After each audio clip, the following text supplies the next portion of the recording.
공조수사본부가 윤석열 대통령에 대한 체포영장 재집행을 준비 중인 가운데 최적의 방안을 찾기 위한 고심이 깊어지고 있습니다. 국가수사본부는 2차 집행 때는 윤 대통령 체포를 적극 시도할 것이라며 경호처 직원들이 방해할 경우 현행범 체포를 검토하고 있다고 밝혔습니다. 보도에 정호진 기자입니다.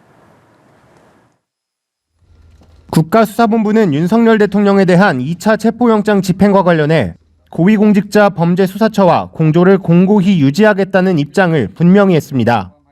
영장 재청구와 집행 모두 공수처가 주체가 되는 기존 방식을 유지하기로 한 겁니다. 다만 국수본은 2차 집행 때는 보다 적극적으로 나서겠다는 의지를 드러냈습니다. 경호구역 내에서도 영장 집행에는 문제가 없다고 강조했습니다.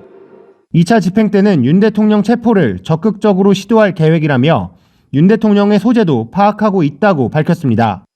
경호처가 막아설 경우 특수공무집행 방해 적용이 가능하다며 현행범으로 체포하는 방안을 공수처와 같이 검토하고 있다고도 했습니다. 경호처가 관저에 철조망을 치며 체포영장 집행에 대비하는 상황에 대해선 대응책을 계속 검토하고 있다고 밝혔습니다. 다만 지난 3일 1차 체포영장 집행 당시 경호처 인력 200명이 스크럼을 짜고 막아선 만큼 저지선을 어떻게 돌파할지가 관건입니다.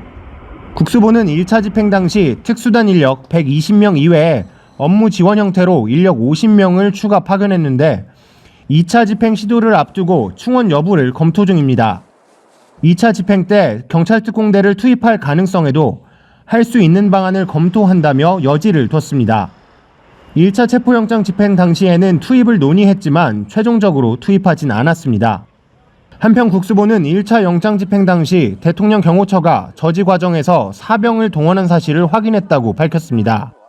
경찰은 경호처 지휘를 받는 33 군사경찰대와 55 경비단 사병들이 윤 대통령 체포를 저지하는 인간벽으로 활용된 것으로 의심하고 있는데 경호처는 부인하고 있습니다.